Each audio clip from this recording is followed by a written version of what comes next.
Christmas, but some of them are from older book hauls that I just haven't filmed yet.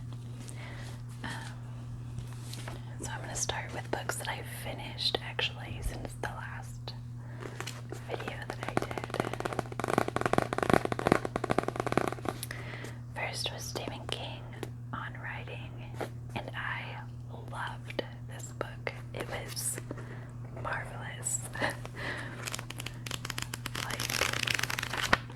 He's just kind of explaining how he came to like the stories that he likes and the process behind it, and it's just a really good book.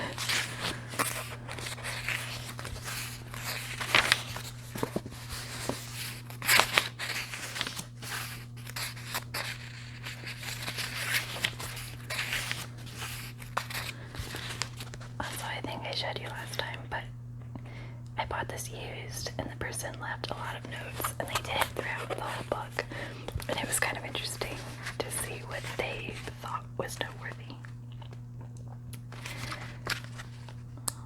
So I'll just read you this little second forward section. This is a short book because most books about writing are filled with bullshit. Fiction writers, present company included, don't understand very much about what they do, not why it works when it's good, not why it doesn't when it's bad. I figured the shorter the book, the less the bullshit. One notable exception to the bullshit rule is The Elements of Style by William Strunk Jr. and E.B. White. There is little or no detectable bullshit in that book. Of course, it's short. At 85 pages, it's much shorter than this one. I'll tell you right now that every aspiring writer should read The Elements of Style. Rule 17 in the chapter titled Principles of Composition is omit needless words. I will try to do that here. And it's just a really good book. Highly recommend.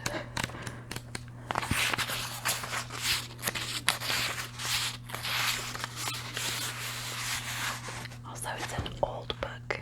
Like, the copy itself is old. And I really like the way that makes the pages.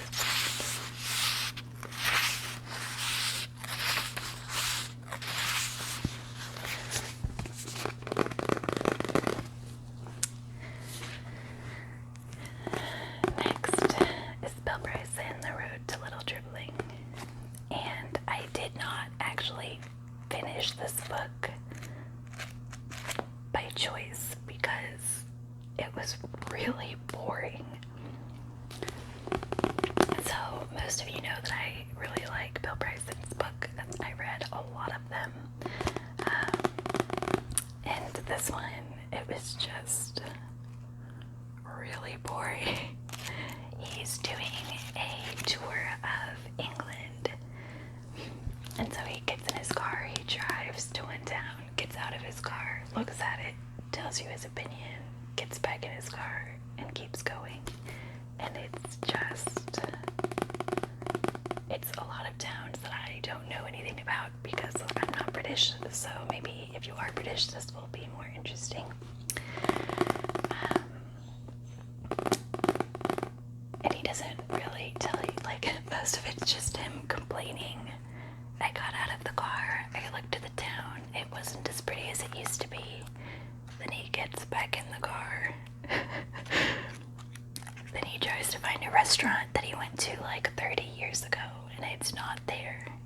Then he's upset that he gets back in the car.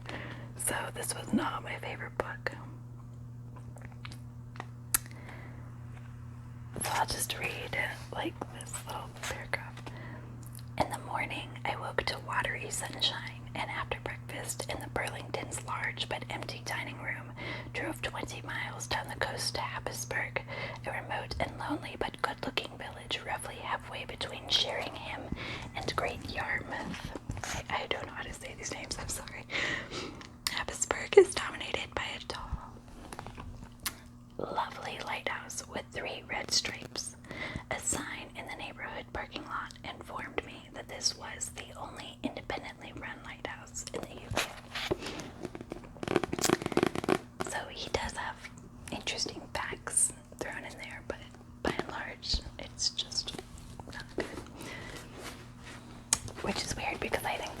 actually one of his early, like, bestsellers. So, I don't know. Another book I did finish is Eruption, The Untold Story of Mount St. Helens. I loved this book. I read it in like an afternoon. So when I read it right after coming back, we went on a trip to Washington and Oregon area, and we did go see several volcanoes, including this one. It was not doing that when we were there, I'm happy to report. And this book kind of just tells you the story of the actual eruption and the 57 people that were killed in the eruption and why that happened. There is some of the book that is kind of off topic, I guess. Like, he gives you the whole history of the forestry department, which is relevant, but not like 2 paragraphs would have sufficed versus 2 full chapters or something. But the back says, for months in early 1980, scientists, journalists, and nearby residents listened anxiously to rumblings from Mount St. Helens in southwestern Washington state. Still, no one was prepared when a cataclysmic eruption blew the top off the mountain, laying waste to hundreds of square miles of land and killing 57 people. Steve Olson interweaves vivid personal stories with the history, science, and economic forces that influenced the fates and futures of those around the volcano. Eruption delivers a spellbinding narrative of an event that changed the course of volcanic science and an epic tale of our fraught relationship with the natural world.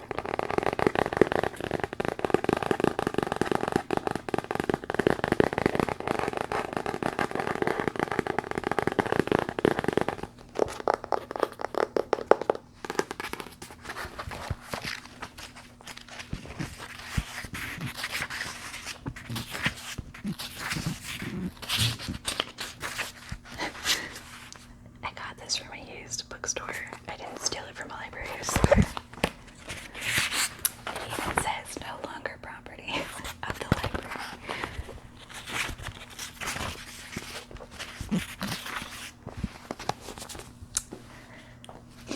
So I think that is, oh no, I read this book since my last video too.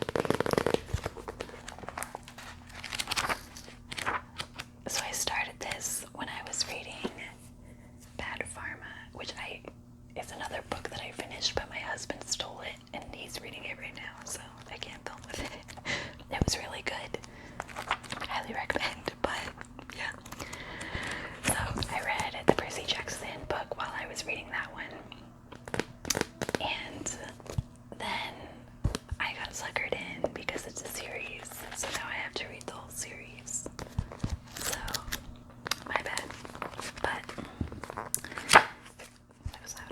this is the second book, City of Monsters.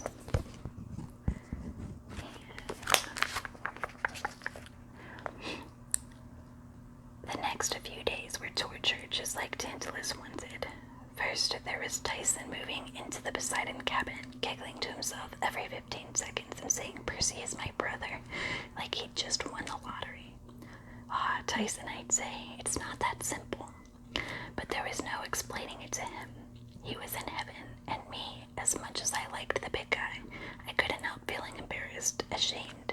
There, I said it. This one does follow the second movie fairly well. I would say better than the first book did. So, that's something. I hate it when they start a movie series and they don't finish it. Like this one or the Fifth Wave series, so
seminal tarot book that everyone recommends.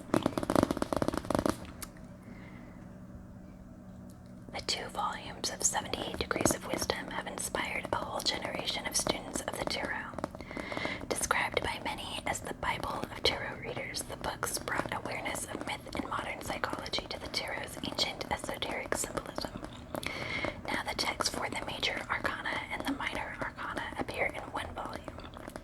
To mark this special occasion, Rachel Pollack has revised and updated the book in the light of her 30 years teaching, reading, and writing about tarot cards. She has also written a new preface describing her own journey through the tarot's world of symbols.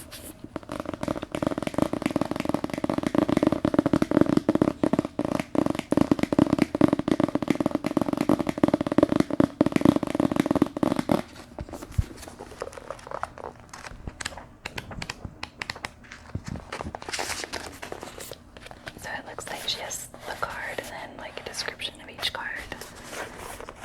It's probably really general. But she does have a lot of information about the major arcana and the stories that are told within those cards. That will be interesting. I hope. This book, I'm so excited to read. Pale Rider, the Spanish Flu of 1918 and How It Changed the World.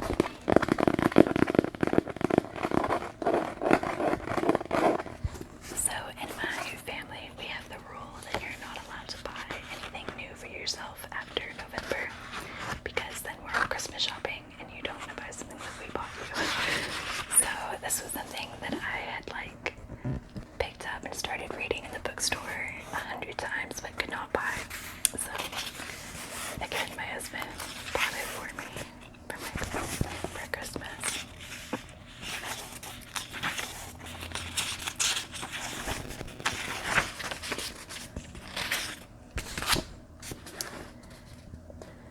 Global spread of the Spanish flu, the second wave.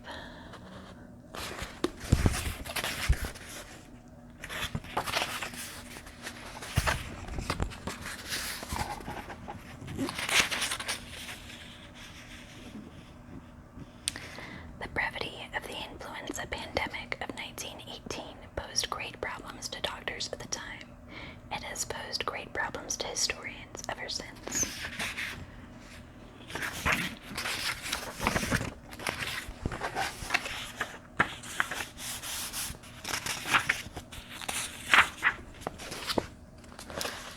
Part 1, The Unwalled City.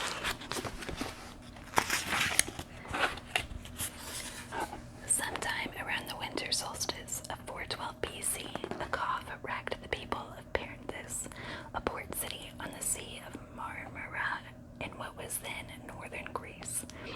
The Perinthians reported other symptoms too: sore throat, aches, difficulty swallowing, paralysis of the legs, and inability to see at night. A doctor called Hippocrates jotted them all down, and the cough of Perinthus became the first written description, probably, of influenza.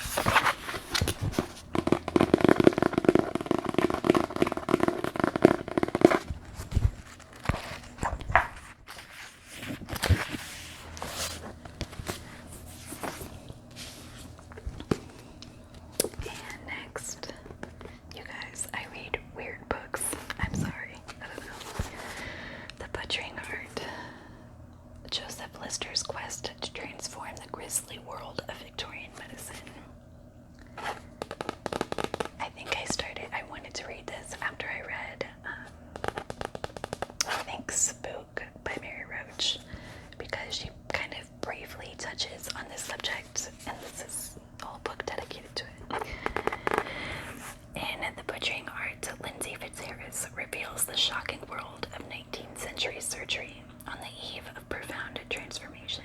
As surgeons put on their blood-streaked aprons and aligned their instruments, hundreds of men would crowd into a dirty operating theater, ready to be enthralled by the spectacle. In a time before anesthesia, surgeons were lauded for their speed and brute strength. Surgery was a show. But no matter how quick the operation, the mortality rates for patients was just as high as ever. Surgeons were baffled by the mysterious ailments that claimed the lives of their patients until an unlikely figure stepped forward, a young, melancholy Quaker surgeon named Joseph Lister, who would solve the deadly riddle and change the course of history.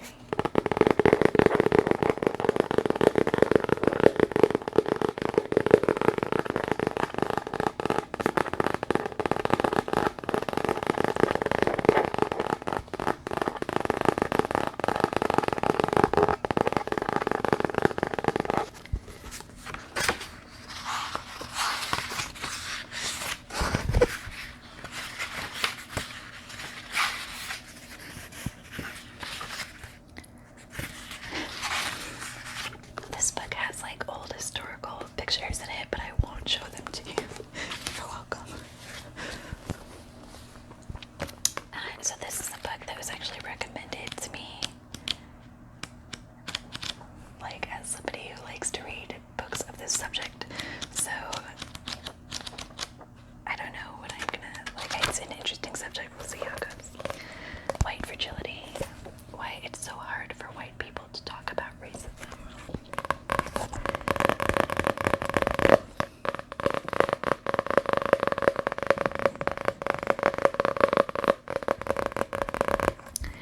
What is white fragility?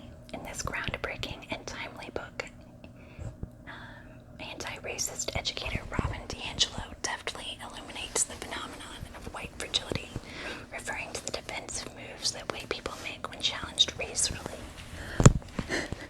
Sorry, the things I don't tell you about ASMR is how often your foot falls asleep while you're filming. Referring to the defensive moves that white people make when challenged racially, white fragility is characterized by emotions such as fear, anger, and guilt, and behaviors including argumentation and silence. These behaviors in turn function to reinstate white racial equilibrium and prevent any meaningful cross-racial dialogue. In this in-depth examination, DiAngelo explores how white fragility develops, how it protects racial inequality, and what we can do to engage most constructively.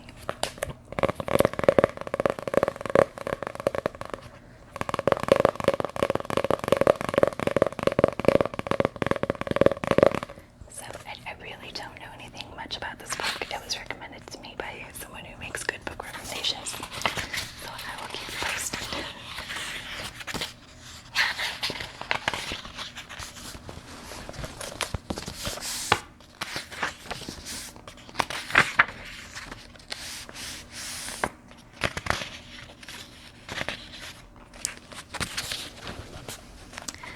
I am a white woman. I am standing beside a black woman. We are facing a group of white people seated in front of us. We are in their workplace and have been hired by their employer to lead them in a dialogue about race. The room is filled with tension and charged with hostility. I have just presented a definition of racism that includes the acknowledgement that whites hold social and institutional power over people of color. A white man is pounding his fist on the table. As he pounds, he yells, "A white person can't get a job anymore." I look around the room and see 40 employees, 38 of whom are white. Why is this white man so angry? Why is he being so careless about the impact of his anger? Why doesn't he notice the effect his outburst is having on the few people of color in the room? Why are all of the other white people either sitting in silent agreement with him or tuning out? I have, after all, only articulated a definition of racism. I'm hoping that this book tells you things that you can do. Like, I don't know how to explain this in any way, shape, or form. How individuals can help deinstitutionalize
most powerful law firms and clerked for the finest judges.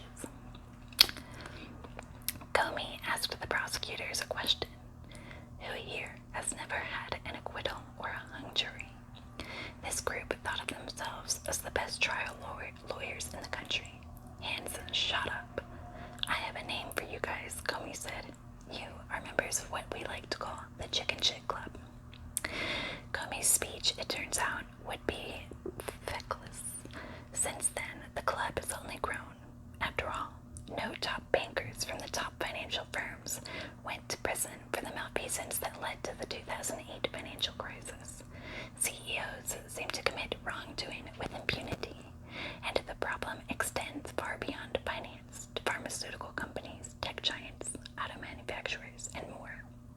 Exposing one of the most important scandals of our time, the Chickenshit Club, shows how our Justice Department has come to avoid, bungle, and mismanage the fight to bring these alleged criminals to justice. I'm excited to read this. Okay, it's another Mary Roach book.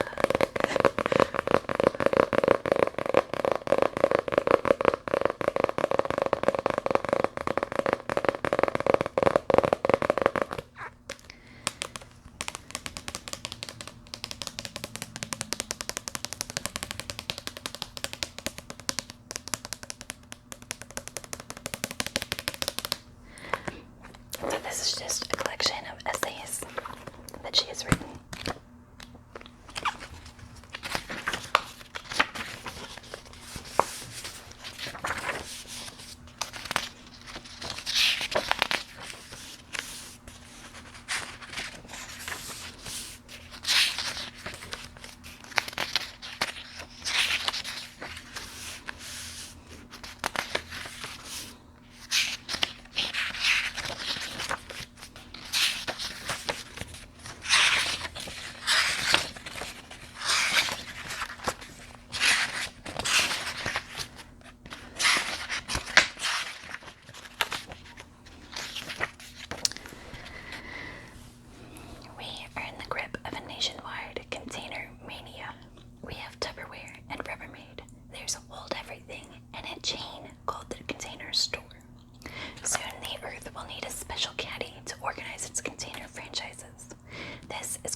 As we've got nowhere to put it.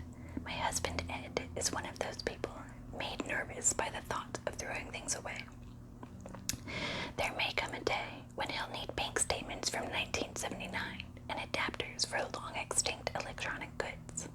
Everyone saves adapters thinking they will work on other gadgets, that they're adaptable. But this has never happened since the dawn of adapters. Go and throw them away. Places like the Container Store only encourage people like Ed. Now they can pretend to be doing something about their clutter. They can put adapters in a special, useless adapter bin. They can organize their junk rather than doing the sensible thing and junking it. Ed came home from the Container Store last week with a pull-out lid organizer for all of our plastic container lids. Why don't we just get rid of some of our plastic food containers? I said, raining on his parade as if my wifely want. At the moment, we've got, 345 of them. But, according to Ed, you can't throw away perfectly good food. You must put all leftovers in plastic containers until they smell, whereupon you may throw them away because they're no longer perfectly good food. So it is that. A refrigerator does not contain food, but variously sized petri dishes. There's waffle batter, and they're dating back to the dawn of adapters. I think that this will be good at light, easy, fun read, which is good because I have a lot of really serious books. Speaking of really serious books, we say hashtag never again. I really hate having to say the word hashtag, so I'm just going to pretend that's not there. We say never again. Reporting by the Parkland student journalist.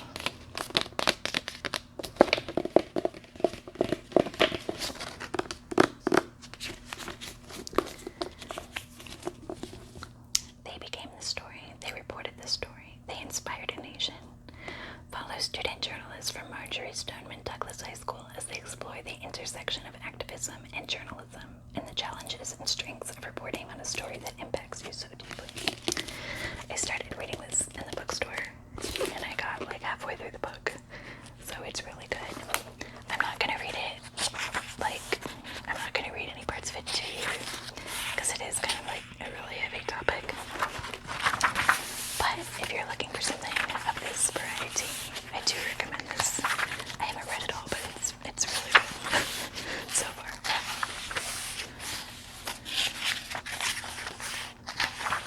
And that horrifying way, like good being relative.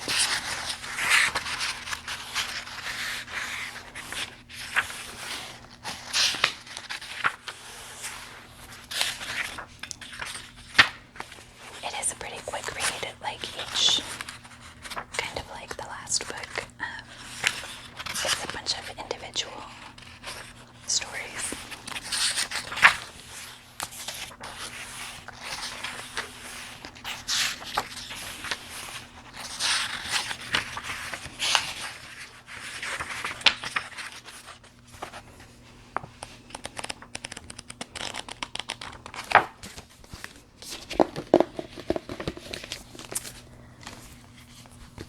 And the last book, you guys. Michael Lewis, The Fifth Risk.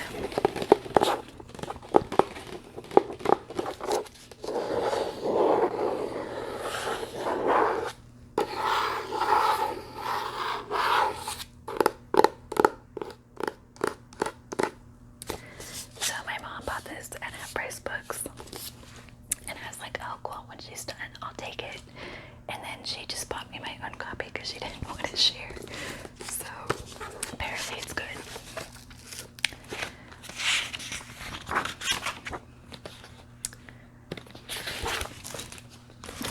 It's a long description. Okay. The election happened, remembers Elizabeth Sherwood Randall, then Deputy Secretary of the Department of Energy. And then there was radio silence. Across all departments, similar stories were playing out. Trump appointees were few and far between. Those who did show up were shockingly uninformed about the functions of their new workplace. Some even threw away the briefing books that had been prepared for them. Michael Lewis's brilliant narrative takes us into the engine rooms of a government under attack by its own leaders. In agriculture, the funding of vital programs like food stamps and school lunches is being slashed. The Commerce Department may not have enough staff to conduct the 2020 census properly.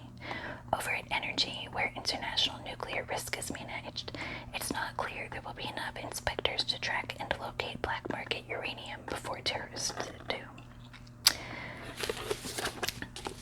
Like, if you read the first chapter, Trump didn't expect to win, and so he didn't have enough staff to, like, staff everything. And so now this is like what happens when you don't have enough staff to do all of this. So the point of it isn't actually Trump related, it's what does the Department of Energy actually do and why is that important? So from a like research standpoint, that's really interesting. While writing this book, Michael Lewis actually found out like they have this giant weather database of all of the weather statistics from around the globe for like 70 years worth of data. And we just now have the computer systems that allow us to use that data. So this next book that he started writing while writing this one is actually about that. And I'm equally interested in that because of course I am. So yeah, I think that's all of my books. Thank you guys so much for watching. Let me know down below if you have any comments or if you have any requests. Also, let me know again if you guys like more book sounds or more whisper in these videos. So yeah, thanks for watching. Have a great day.